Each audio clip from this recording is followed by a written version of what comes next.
fare attenzione ai processi mediatici, innanzitutto perché rovinano la vita della gente che poi si dimostrerà essere innocente.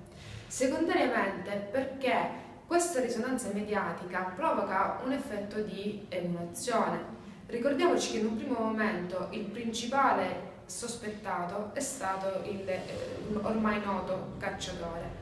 Ora, cosa succede? Analizziamo il caso di questo signore. Prima ipotesi è che sia stato lui. Allora, in questo caso viene assegnato alla giustizia che lo condannerà e farà insomma il suo corso.